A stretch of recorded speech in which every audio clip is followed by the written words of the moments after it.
A última pessoa histórica citada por Henry Saint John Thackeray em suas evidências sobre a origem da Septuaginta é a testemunha 17, Jerônimo, que viveu entre 347 e 420, isto é, escreveu mais de 650 anos após a suposta origem da Septuaginta. Jerônimo é a última pessoa de uma série de referências e também quem nos leva à Vulgata Latina Católica Romana. Vamos resumir essa série até aqui. Quer tenha sido feita antes ou depois de Cristo, o fato é que esse texto aparece em 50 DC e atravessa 230 anos até chegar na Hexapla de Orígenes. A Hexapla listou traduções gregas do texto hebraico, indo da mais literal à mais aberta, a de Áquila sendo a mais literal, as de Símaco e Teodócio as mais abertas. Depois disso, Orígenes, um mentiroso de duas caras, seguiu duas direções distintas. Uma, onde ele teceu críticas à chamada Septuaginta de seus dias. Ele montou aquele gigante multivolume chamado Hexapla, onde mostrou o que não existe no hebraico, porém foi adicionado na Septuaginta grega, e o que existe no hebraico, porém foi retirado da Septuaginta grega. Ele fez marcações para que qualquer um pudesse identificar o que é o que aqui. Então ele escreveu comentários e homilias dizendo que o que não constava no Antigo Testamento hebraico não era a escritura de verdade e deveria ser removido. Mas Orígenes também escreveu uma carta a Sexto Júlio Africano dizendo o contrário. Orígenes mentiu dizendo que os líderes judeus removeram da Bíblia qualquer coisa que manchasse a imagem deles e disse que Deus adicionou novas palavras inspiradas na Septuaginta grega. De modo que essas palavras adicionais também eram de Deus, as palavras removidas eram desnecessárias e os 72 tradutores fizeram tudo isso pelo Espírito Santo. Orígenes escreveu para seus amigos estudiosos dizendo que o texto hebraico era a verdadeira escritura do Antigo Testamento. Porém, para as igrejas de Alexandria, ele disse que a Septuaginta era a verdadeira escritura. Qual era? Jerônimo tinha sido o melhor amigo de Epifânio, o detrator de Orígenes, desde os seus 20 anos. Epifânio declarou que todas as 80 heresias dos seus dias tinham se originado em Orígenes. Contudo, ele disse que a Hexapla de Orígenes era maravilhosa. Então, quando Jerônimo foi comissionado em 382 DC para fazer uma Bíblia Latina Católica Romana oficial, ele escolheu o texto hebraico ou o texto grego de Orígenes?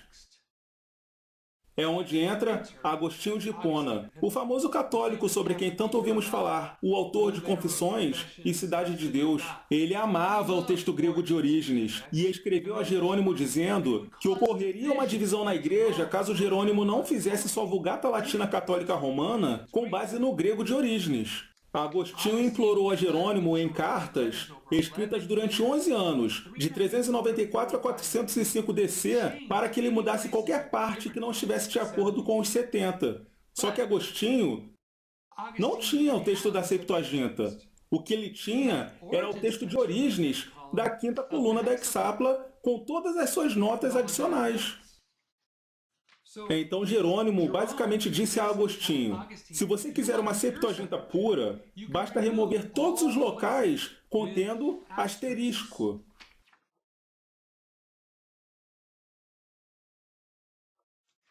Que são onde Orígenes usou a tradução grega do hebraico de Teodócio para preencher as partes ausentes da Septuaginta.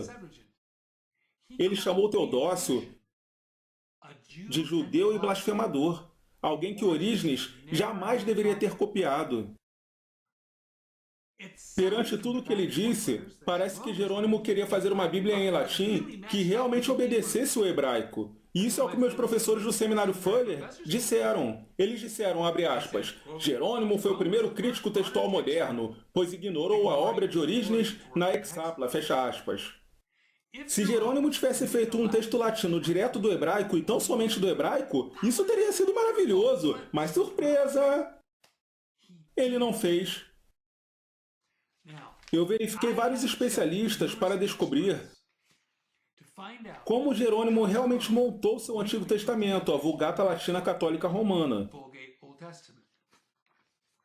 Os 39 livros regulares do Antigo Testamento foram traduzidos livremente do hebraico, porém de uma forma clara o bastante para que possamos identificar que ele tinha o mesmo hebraico que temos hoje. Mas apesar disso, ele também traduziu os livros apócrifos. 1. Jerônimo contratou um judeu para traduzir um texto aramaico de Tobias e Judite, bem como para fazer sua leitura em hebraico. Então Jerônimo parafraseou o que escutou para o latim. 2. Jerônimo traduziu as adições de Esther da Septuaginta grega, mas ele também traduziu outra versão do hebraico. 3. Jerônimo traduziu adições de Daniel da coluna de Teodósio na Exapla, mas também fez uma tradução do hebraico. 4. Jerônimo, basicamente, já tinha textos em latim de Baruque, Epístola de Jeremias, Sabedoria de Salomão, Eclesiástico, Siraque e 1ª e 2ª Macabeus. 5. Jerônimo traduziu outros livros que não estavam nem na Septuaginta nem no hebraico. 4º Esdras, Oração de Manassés e Epístola aos Laodicenses.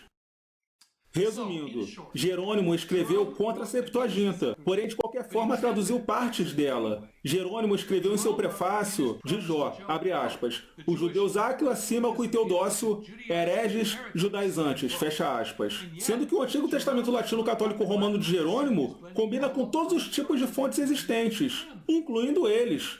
Eu poderia até pensar que ele era um sujeito apegado às suas convicções, mas não é o caso. Só que eu tinha mais um teste a fazer. Eu tentei checar as melhores cópias da Vulgata Latina Católica Romana de Jerônimo que podia encontrar. A minha é a datada de 2007. Aqui está a questão. Jerônimo realmente confiava no hebraico quanto aos 39 livros genuínos do Antigo Testamento, segundo diziam meus professores? Vejamos duas passagens reveladoras.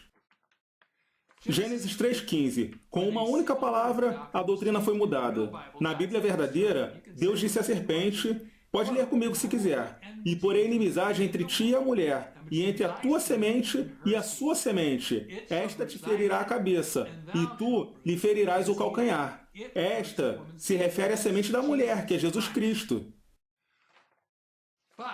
Mas na Vulgata de Jerônimo está escrito ipsa.